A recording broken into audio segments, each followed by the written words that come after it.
Okay, just been out for a spin. Thought I was recording, but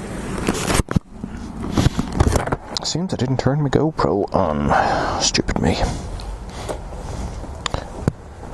So we start again. Anyway.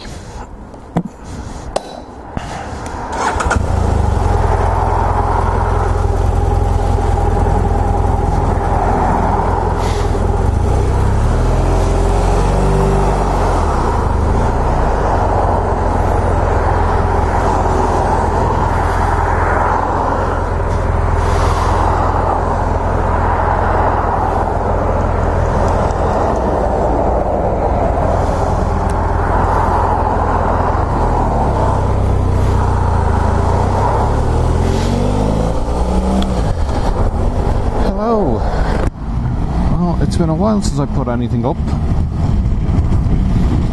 Lots of reasons and no reasons at the same time. I've been out and about on the bike a fair bit. Haven't been recording a lot of video.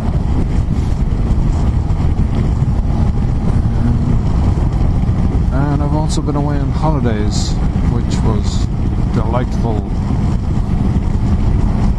But yeah, recently I got the Hero 5 Session, the GoPro, the new GoPro, and you know, same weight, size, shape, connections, everything else as the old Hero or GoPro Session.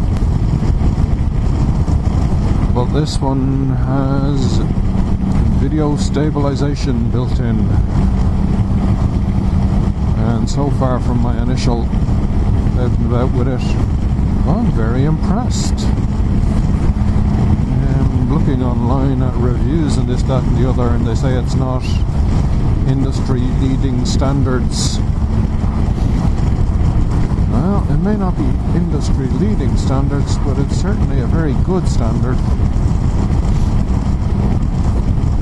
What I'll do is I'll put up I have both cameras mounted in front of me, so it's easy to see side by side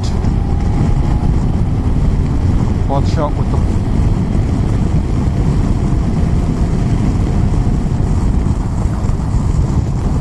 with the normal GoPro and the 4, and then one shot with the 5.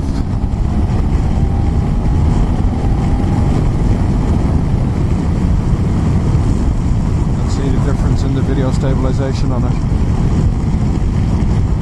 I was very impressed when I got it and tried it out for the first time to see what it was like. I have them both mounted side by side here for an easy comparison.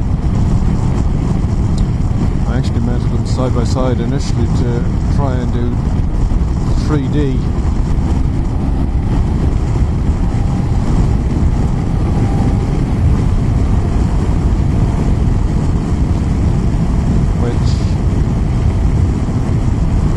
Might be a bit novel to do 3D on the GoPros. At the same time, how many people will actually sit down and watch a 3D video of me riding around on my bike? On the other side of things, if you are interested in watching a 3D video of me riding around on my bike, post a comment, and it's easy enough for me to throw up a 3D video with the cameras. I think I tried to do a 3D video and I don't know, maybe it was just me, or maybe it was the way I edited them together. It didn't look very 3D to me. It was 3D, but maybe I have the cameras mounted too far apart or something, I don't know. So what else has been going on? Lots of nothing. A week and a half away in France, south of Normandy on holidays, which was absolutely great. Took the ferry over, so had our own car, and we stayed way out of the normal touristy areas. We're down the little village that we went to before,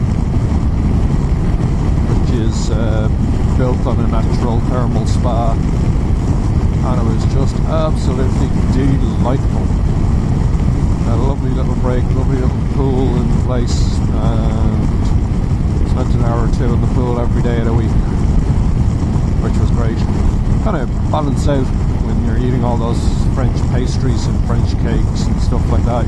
You need something to work it all off, work off all that extra butter. So yeah, it was a great holiday. The weather over there was lovely. And on our first day there, we decided we'd do some of the Normandy D-Day stuff. So we went to Saint-Mary-Église, and it must have been, maybe it was just a Sunday thing, but the place was full of motorbikes. It was great to see. So I could wander around, have a look at a few of the bikes and say, oh yeah, I like the look of that, or no, I don't like the look of that one. And they all seem to be French as well, so maybe it was I don't know, maybe a bike tour or the local bike group day out or something like this.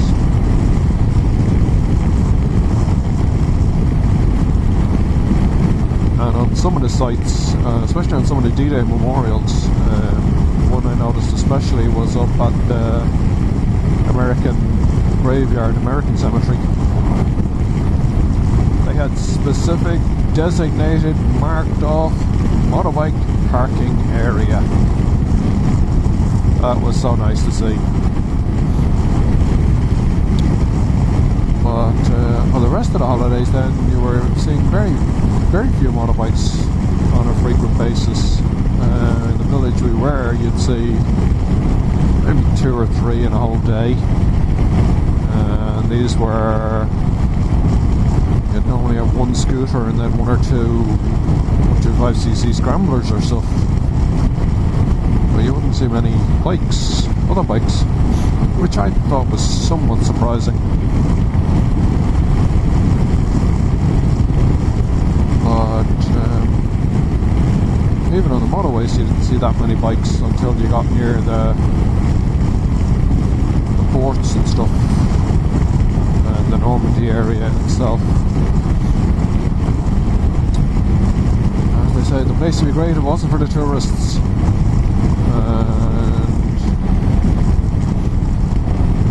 It's amazing the difference. You go to some of the areas and the menus are just in French, which is fine most of the time. You go to other areas where the menus are in French and in English. Then you go to the Normandy area and you see McDonald's. And outside of Normandy I don't think I saw a McDonald's really. And they cater for the American tourists. They get a lot of them over there.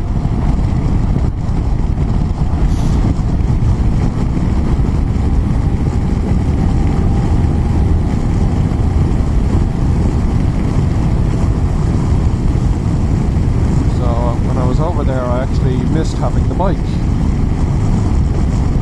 And it would have been great to bring the bike, so maybe in future years I'll bring the bike over. Sailing on the ferry going over was absolutely brilliant. The water was very flat, calm. The way back it was a bit choppy, alright, but it still wasn't bad. And then driving on the roads in France, mostly enjoyable and a breeze. Certainly I know how to drive on motorways, unlike over here. So you stay in your driving lane unless you're overtaking, and then you overtake someone and you pull back in. It's simple, really. Yeah, people don't seem to get that concept over here.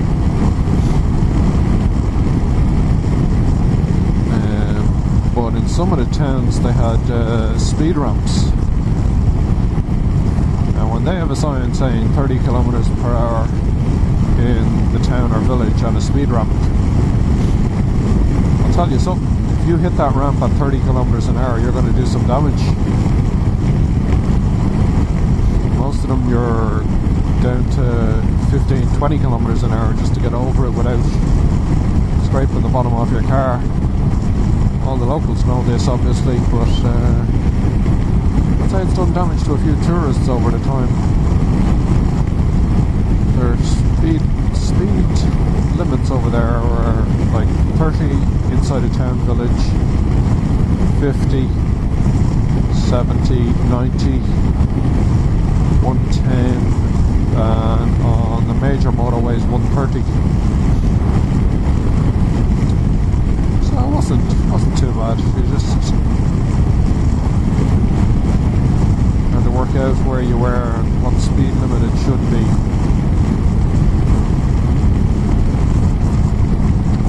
But it was a very enjoyable holiday.